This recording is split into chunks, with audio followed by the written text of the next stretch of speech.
Coming up, Fan Take Friday brings questions about the draft and about fandom in the United States. Why can't we get some of that European vibe? We dive in coming up next.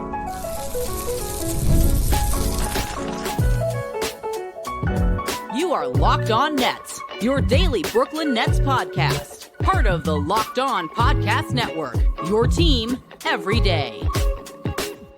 Yes, my friends, it is the Locked On Nets podcast right here on the Locked On Podcast Network. It's your team, the Brooklyn Nets, every single day. He's Doug Norrie. I'm Adam Marmreck. We thank you, as always, for making us your first listen of the day. We're 100% free on all those great platforms. And let you know, today's episode is brought to you by Gametime. Download the Gametime app, create an account, and use promo code LOCKEDONNBA for $20 off your first purchase. And Doug, oh, baby, it's a good one for Fan Take Friday. Everybody getting involved, obviously, even a little bit of feedback on our conversation with Dariq Whitehead from yesterday.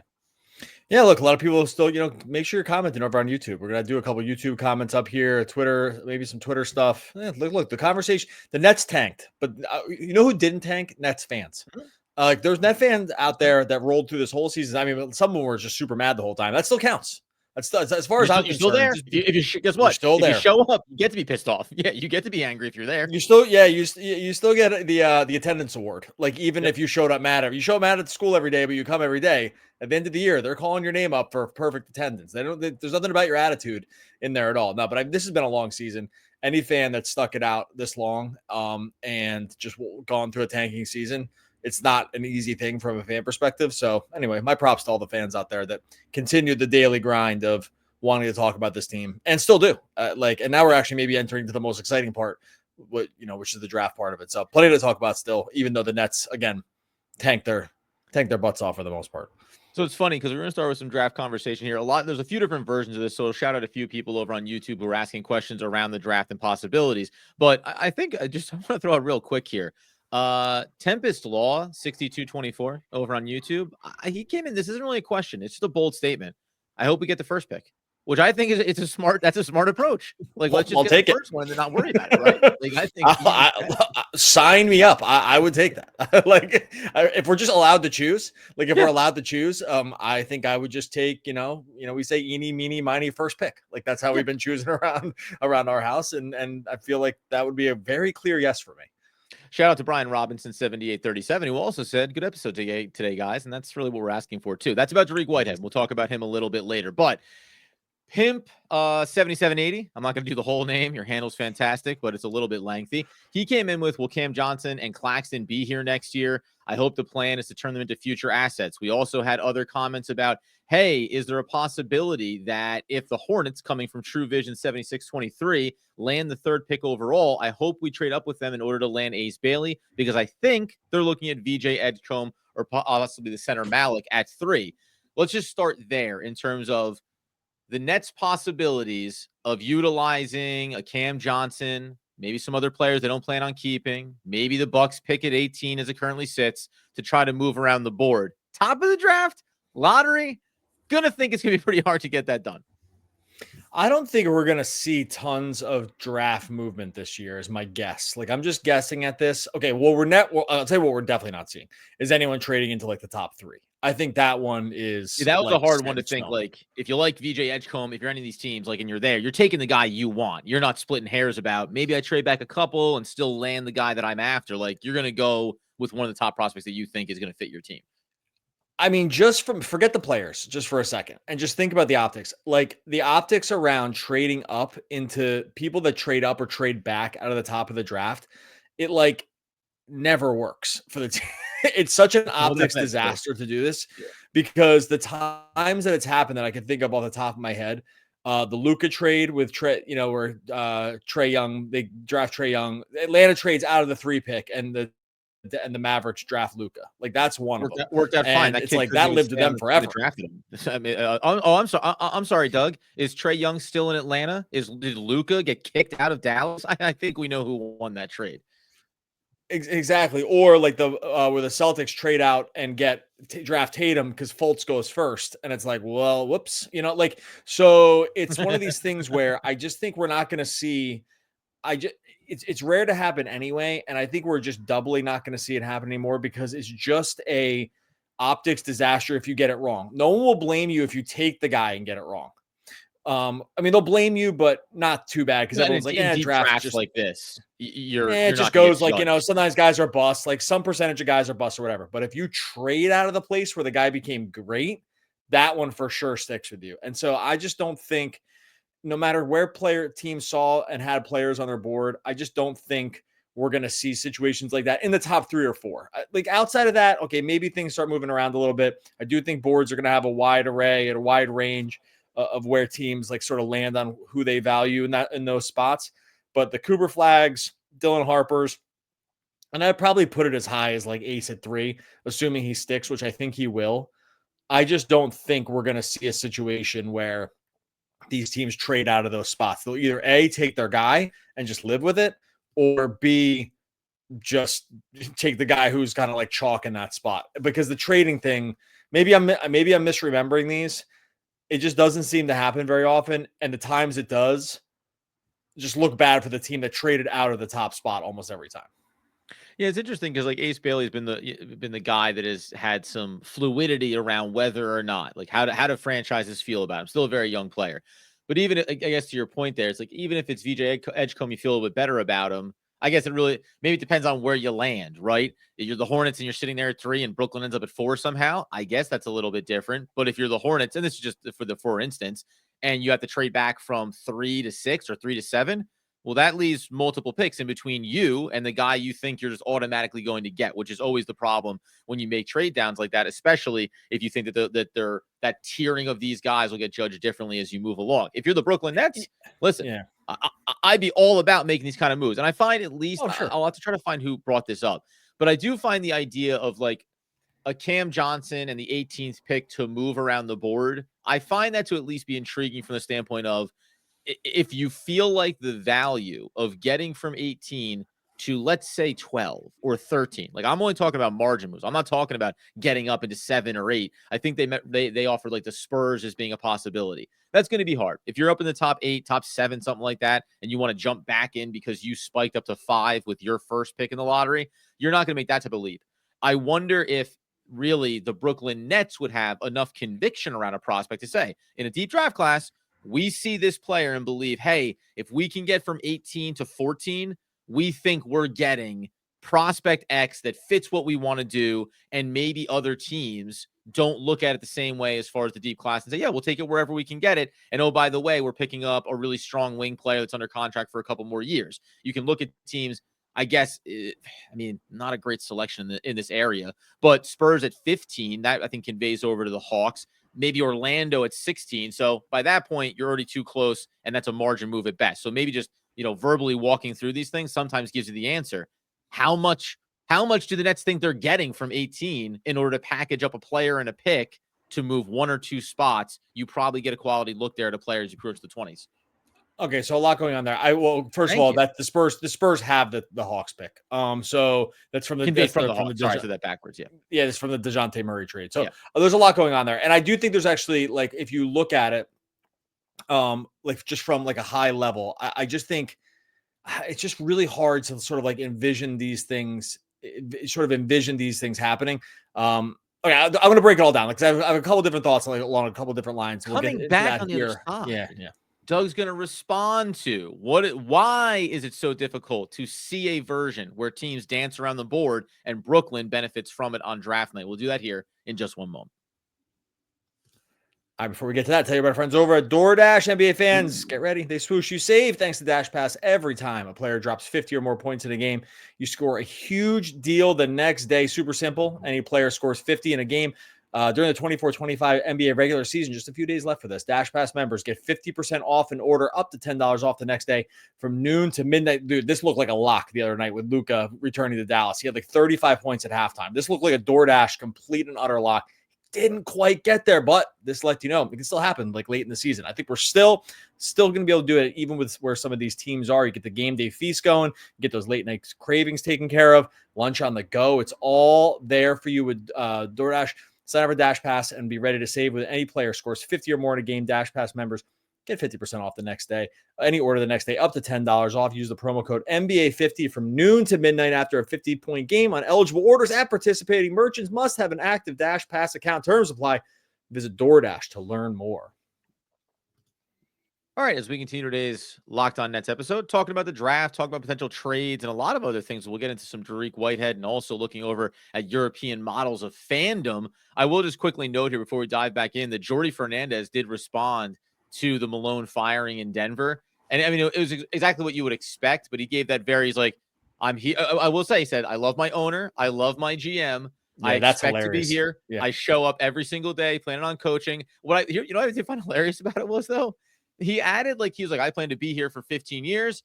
And then, when I decide to go back to Europe and retire, whenever that happens, like there was an interesting part where I was like, oh, Jordi has an exit strategy. Like Jordi is not, doesn't sound like he's NBA life coacher. This is, I want to experience this journey. And then about 15 years from now, I'm out of here. I'm going to go be soaking it in on a sunny beach somewhere, not doing the Greg Popovich life tour. Yeah, I thought it was hilarious just to lead in with how much you love the coach and the GM. Very smart from the career, anti-dissipation policy. It's like very smart to just lean in with the how much you love all your bosses. I would say the same thing. Now, don't have this problem anymore, but if it's we'll just got to tell you how much I love the boss. Yeah, we'll tell you how much I love the boss. Okay, a couple of things about the draft. One just quick note about trading up in the draft. I know sometimes people kind of look at the NFL draft and all the movement that can happen there around the top pick and all these other things. It's just not a comp for the NBA. NFL teams often do just draft for need. And because there's so many positions on the field, you can just draft best guy in the slot very specific, and be fine. It's if you just if there's a quarterback at number one and you don't need a quarterback, you can trade back and no one would care. No one, a GM doesn't get fired for that move, right? GM does not get fired for trading back out of one if you already have a quarterback, right? So those situations the NBA is not a comp for that. You can draft best player available almost always, and you should almost never let a player on your team stop you from drafting an elite talent at the top of the draft. So I just think sometimes people kind of conflate the NFL model and the NBA model, and they're just not the same from that standpoint. So, and that's why you just don't see it very often. I think the other point that you were saying about trading Cam Johnson, and a pick to move up, I'm not saying it's impossible. Just what in Sean Marks' history would tell you that this is anything he would ever do. That's kind of where I land with stuff like this. Is that would be so outside of the Marks playbook that I just would be thinking that he maybe got held hostage and did it. If that happened, I would want him to blink twice to show everyone he's safe because it's just so different. He's been the opposite thing. These guys are gold to him, and they've held out really long for some of these other trades around guys that they like. Sometimes they let guys go, right? Schroeder, they traded, but they brought back D'Lo. DFS, they traded a couple seconds. He lost value on that. Some guys they didn't trade at all when they should have. And Cam, they clearly just held on because even whatever offer they got this offseason was just not good enough. So I just don't think I see a situation where that's anywhere close to the Marks playbook at all. And I think that they're going to want to keep CJ especially on this team because he's the kind of guy that you can take the franchise in any direction with him. You want to get young and have player development and have a veteran that can help lead you a little bit. He works there. If you want to pivot to a superstar later, he could probably pair and be the fourth best player on a good team, right? And maybe if it just all sinks and you get a great offer next year and teams come with a first plus a player, then you can do it then. I just don't think that they'll risk it on a draft move up scenario. There's just too many other things that kind of need to happen with that stuff. I just don't think it's going to happen. So I do not think that's really likely at all. For kind of all the reasons I mentioned.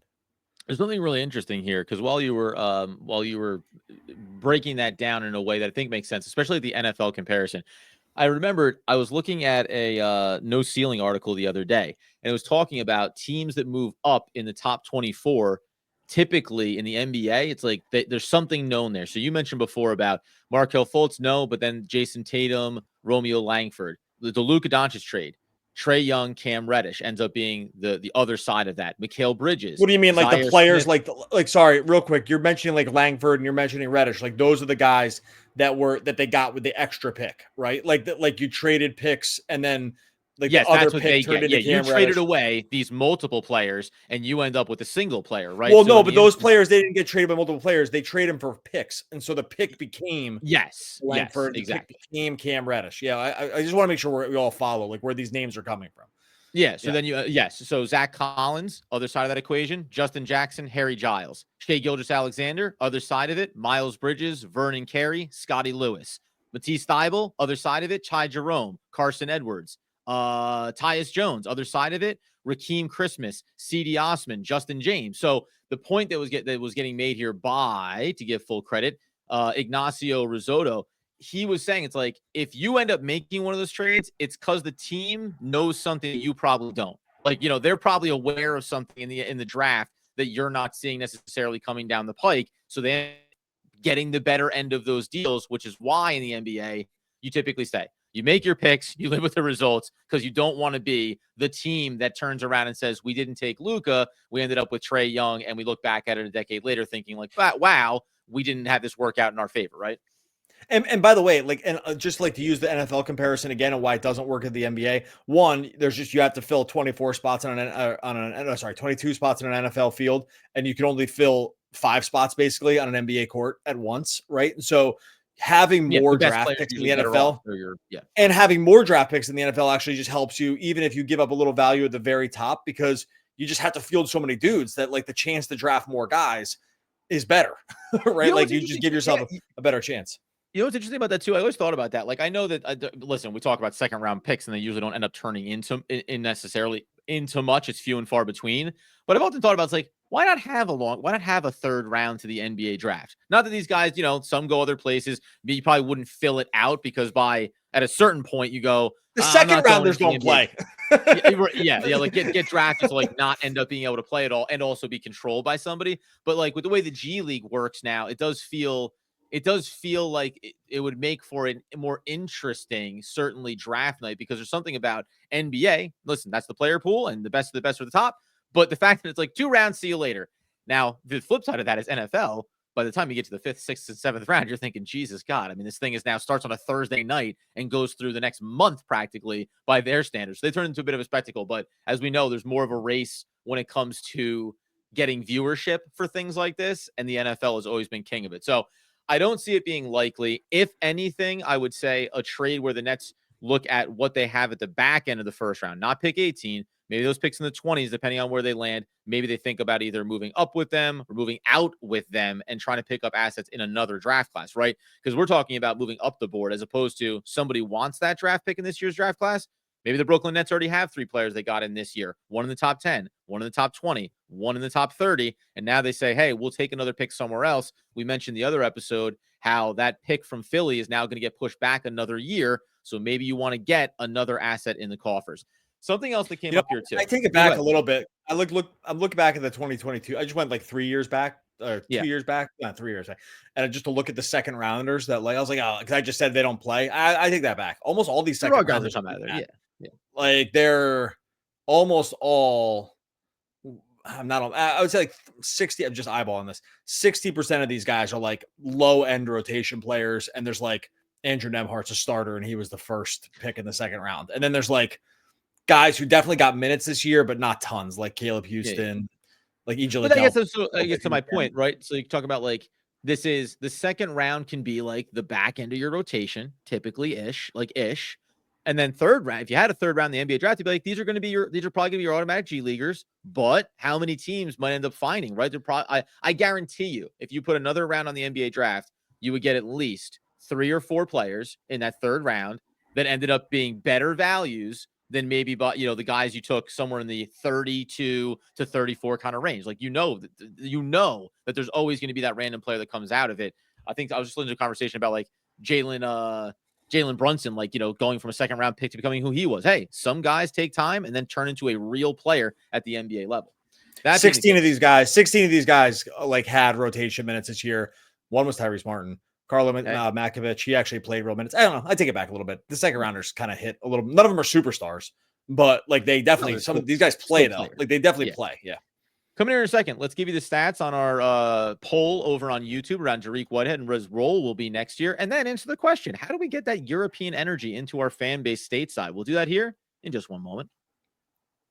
All right, before we get to that, tell you about our friends over at Gametime. Nothing like the energy of a live game, catching some last-minute MLB showdown stuff, or soaking in the excitement of an NBA game, finding great seats at a great price. Used to be a challenge until you find Gametime. Gametime makes scoring last-minute tickets easier than ever. Yeah, prices actually sometimes drop as the events get closer. They got the all-in pricing. You can see the total cost up front, no surprises at checkout. Right now, you go on the Gametime. Sunday, April 13th, Knicks at Nets, starting at $90. Nets thread backpack night. Oh, come on. Let's go. The last game of the season. You can still get tickets for this game. I'm getting choked up. You still get tickets over on Gametime. You take the guesswork out of buying tickets with Gametime. Download the Gametime app, create an account, use the code LOCKEDONNBA for $20 off your first purchase. Terms apply. Again, that's code LOCKEDONNBA for $20 off. Download Gametime today. Last minute tickets, lowest prices guaranteed. All right, as we tie a pretty little bow on today's Locked On Nets episode, talking about Fan Take Friday, looking at the draft, looking at a lot of different things here. Can I peek behind the curtain? It's Fan Take Friday. I went to the dentist today for the first time in, let's say, an appropriate amount of time, like the right amount of time in between having been in a dentist and then going back to a dentist. Sure. And I got to say, I don't enjoy the dentist. I'm gonna break down the fourth wall here. I'm not a huge fan of the it. most overrated. I gotta tell you, dentists are so overrated. I don't even care if a dentist listens. It's the most overrated experience. Like 90% you just do on your own. Wait, overrated is in like you're like, oh my god, everyone tells me it's the most fun you've ever had. You got to get to the dentist. Like how often you have to go? Like well, it's overrated. To me, once in a decade ish plus, I think is appropriate. Nah, it's just totally overrated. Like, just take care of your teeth. There's just plenty of ways to do it. Like, of course, the dentists are going to tell you to come out every year. It's like why they tell you to, come and change your oil every 3,000 miles with these things that can last you a year. I still do it because I'm a total sucker. But like, it's and look at those one of these. It's like, let's just take a look at who's making the recommendation about how often you should go. Oh, it's the guy who hammers the checks. Oh, weird. Okay. Oh, you want me to come in more than less? Oh, I get it. So I should have brought this up. It's a unique spot. They pay me, which I thought was a pretty good system. So that's different. I go all the time if that was the case. It's like, you want X-rays? Absolutely not. Let's get in there with the cleaner. Let's get the hell out of here. Me like a Little Shop of Horrors, right? They're knocking up gases and they're just going away having a field day. Anyway, just something that came to mind as I was feeling something in the side of my tooth wall here that feels like needs to be adjusted. Anyway, we talk about Dariq Whitehead yesterday. So we ran a poll over on YouTube because we were saying, do we think it's possible? Is there a world where Dariq Whitehead is actually a starter for the Brooklyn Nets next season? 158 votes. I'll even do a real-time update just to make sure we get this as accurate as possible. Doug, what do you think was the percentage out of 164 beautiful YouTube viewers that cast their vote of people who said that Dariq Whitehead will be a starter next year? Game. Okay, sorry, real quick. Like, start any game or start the first. I'm assuming you mean the first game of the season, right? Like, he'll be starting. That, like, when you look back at next season, we'll say Dariq Whitehead's a starter. Day one, he's starting. That's the policy. Day one, he's starting. Okay, well, it should be 0%, but it's not going to be that. So I will say 15% said he's a starter. All right, now let's go at the other end of the spectrum. Right in the meaty part of the curve is going to be key bench role, which I think where we think a lot of people might say they live. Buried / in the G League, what percentage? Buried / in the G League, also 15%. I'm going to say 15, and then the meaty part is 70. Okay, good math. 12% starting. So, some people believe in him. 64% coming off the bench. 24%. Pretty close. Yeah, not bad. But I was low on the 24. Okay, I was low on the 24. So buried her in the G League, which is such a bummer. And I'm not casting dispersion at anyone that put their vote into it. By the way, we appreciate it. I'm going to try to put out more of these more consistently because I think it's a great way to supplement the conversation we have in these episodes. So expect one as you're watching this to come up around. How much would you be willing? Do you think the Brooklyn Nets will trade up in the draft? We'll see how everyone feels about it. But the buried is the dentist worth? Just put it. Is the dentist worth it? Is the dentist worth it? Yeah, it could be a double dip. We might have to do multiple polls here. But the idea of buried / in the G League at 24%, I don't think it's unreasonable. Now, listen, did I do a little bit of a dance here on this post by saying like buried / G League? Because it makes it sound like total dumpster, still living in the G League. But 24% thinking like the end of this season maybe doesn't mean that much, right? Like maybe it's going to still take more time for Dariq Whitehead to be a player that's on the NBA roster. If he gets there, large portion says he's going to be contributing, and a few people saying starting. But I was probably surprised that it wasn't even more heavily bench role, and the fact that it's even higher that they just think he's getting back in the G League again. There's a chance that some of these folks haven't been watching the end of the season too. Like, and who could blame them? You know, like who could blame them from like just maybe not being tuned in? There's like 3 games, and I got a feeling without looking that these have been like pretty low viewership games, like just because of the old Brooklyn Nets cast. Team totally stinks, and they're playing, I mean, almost nobody's. So my guess is some percentage of these people have not watched the last 3 games, and I will not blame them at all for not doing it. Let's just hit this European thing real fast. Yes. Go ahead with the like what was posited here. I have one very quick, I think, take on why this might be the case, but hit them with, and then you can respond because you might actually know better. But like hit the thesis here. Yeah, basically coming in from Bread Adaya. Oh, what a lovely handle. It's Bread Adaya. It took me to wrap my head around that. Question for the Fan Take Friday. Obviously, in Europe, sports fans are always way more active and crazy. Chants and team pride. Just look at soccer games or basketball games, and you'll see what I mean. How do we get that energy into Brooklyn and into the NBA? For me, the simple answer is soccer is the sport. Like European football is the sport. These people grew up on it. It's like culturally ingrained in them, and it's a communal thing that goes on every single area, every single region of Europe, Premier League, Spanish leagues, the German leagues. Like the entire culture surrounds this one singular sport, which just doesn't feel the same in the US. Like that's my very high level take on why this exists like that there and doesn't translate over here. Yeah, and I would take it one step further than that, which is but not only is it the sport, but the way soccer specifically is structured in Europe is very different than the pro leagues here. Here, the pro leagues essentially have a monopoly over teams. Like it's a monopolistic thing, and you can't just like start a new NBA team, right? Like you can't start a new NBA team and be like in Omaha and be like, I'm the Omaha Ozarks now or whatever. And and that's it. The Omaha Owls. That's better. The Omaha Owls now. And I'm an NBA team in Europe. Can we get bogged down in the name for a bit though? I want to make sure you feel good about like where this team starts. And I said Ozarks, and that's like another place, and that was stupid. But okay, so but in Europe, it's very geographical. For like basically all these little hamlets have towns, and so have teams, and you can actually progress up like a structure where you kind of get better and better and better. And so the geographic nature of the game actually starts at a very small level with like inborn traditions around people you've known your whole life because it's like literally from your town, and then it just sort of radiates outward into the bigger teams, which you also have allegiances to the bigger teams also, but it's drilled down into the very smaller teams too. And so it's almost like that cannot be replaced, and like that cultural buy-in around a team basically in your town, right? Not every town, but like all these towns have teams. They all compete every year. Like you get to play the big teams. The big teams don't send their best players, but like in the Champions League or not, whatever it is, like the Europe Cup, whatever that is. Yeah, when you qualify, teams, like you get to go. Like you go and play. You get absolutely smoked by their D team, but like you still go and play. And then you also have a structural chance to like continue to move up. It doesn't happen a lot, but it is possible to do it. And so being able to build on that from a small level and then irradiate it outward to the big teams and then keep the traditions alive, and they just have more years with this. And I think there's a lot of pieces to it. And I think your thing is right. Like they're all built in around soccer. I do think the smaller geography thing where there are like true Cinderella stories around teams moving up and moving back. And like, if you watch it, like the Wrexham show, it's like about that. It's like, this team that this town's loved like their whole life, it might go away and people are like devastated. Like that just would never happen. And so because these pro leagues have monopolies on like the actual injection of new business into it, you'll just never be able to get it. And so I just think there's too many there's like structural problems too, among the other things that like American fans just don't tend to root like this anyway. But does that make sense? Like, I think that's like a big part of it. Like that, like sort of geographical buy-in is something the US just can't recreate.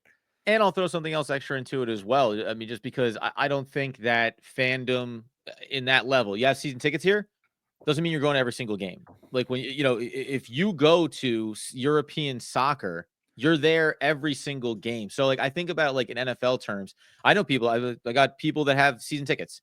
They go to a few games a year. They don't go to every single home game. And when you hear the chants and you hear the way it builds up, the idea about whether or not you have a committed crowd that's there every single week, or because of the cost and the expenses and everything else, like, hey, we're going to go to one game this year.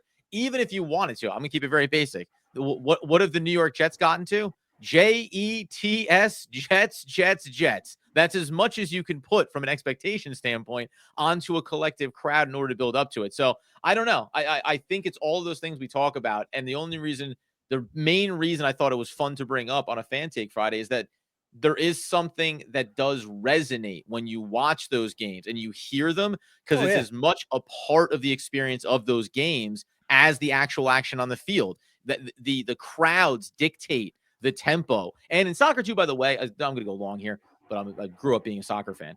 In soccer, because unlike in other sports too, NFL is it's a long field to build up over 15 plays to score a touchdown. In soccer, because of the ebb and flow, there are chants that are almost built to be the gradual play up the field and an opportunity, whether or not you succeed or fail at it. And then it's a sway back the other way defensively and what's happening there. And then fan sections from either side. So like there's a real balance between those two things. The only spot I think you can relate it to actually is college sports in the US. That exists in that way, right? Crowd participation. Why? Student body. Tradition. Right? A dedicated group of community people that are all there for the same function and the same thing, and they're all bleeding for the success of this team. And that's probably the one spot where you and I would look at sports overall. We tend to agree. College sports, we don't really get too big into, but the support or the communal aspect of it, that's unrivaled by pro sports in that regard. That's a good analog. Like that. That's actually the comparison. Is that the U.S. does have it? It's just not at the pro level. It's at the, sometimes what you do is you just talk long enough until you find the answer. I mean, that's no, but you hit it because you're right. Like the U.S. has it. That's actually much more similar to what I was describing on the local level, right? Yeah, on the local level, and like that's just where it hits. Because right, if you look around at the colleges, it's game day Saturdays. It's ridiculous, stupid stuff happening in the crowds. It's like these people trying to distract the other players. It's the small confined arenas, and everyone's kind of bought into the same thing, and people completely blasted and watching the games. Like, so it's like it's got all the hallmarks. People with college level energy to really get jacked up on booze and go for it. Yeah. And like just like the unbelievable stupidity that only like alcohol and testosterone can fuel together for like a short period of time to make you do like stupid stuff. And so no, you're right. So there we go. US has it in them. It just happens for 18 to 21 year olds on college campuses. And that's pretty much it. And sometimes it it sticks around for the SEC football till like you're older. Right. And that's that you follow all the way to the grave, baby. You'll keep that policy in place if you travel to the all right, we're gonna get out of here. Appreciate everyone that threw in stuff for Fan Take Friday. Keep throwing those comments in on YouTube. We'll keep throwing polls out as we get here into the off season. We're rounding to the finish. The next time we podcast, the Nets season will be over. And so something to look forward to, that they will have played their final game. They're playing their final game here on Sunday against the Knicks. We'll podcast probably sometime after that, round out the season, and then it's getting into the draft and getting into the playoffs. So we'll get it all the way. The way you help us, just subscribe. I'm not going to berate anybody. I'm not going to make anyone feel bad. You subscribe on Spotify, subscribe on YouTube, whatever. Do it or don't. It's a free country. Thank God we don't live in Europe, and we're in an actual free country, unlike those whatever are happening in Europe right now. So there you go. Celebrate your freedom by doing whatever you want. I don't know what's going on in Europe. I'm not like a geography major. Yeah, really broke down I don't know, Bob. We'll just let that. We're going to leave that right there. And by the way, guys, we got to tell you, if nothing else, you'll find that life is still worthwhile if you just smile. And that's Charles Chaplin. One of the all-time great poets. We're back again next week talking more Brooklyn Nets basketball. Basketball, yeah.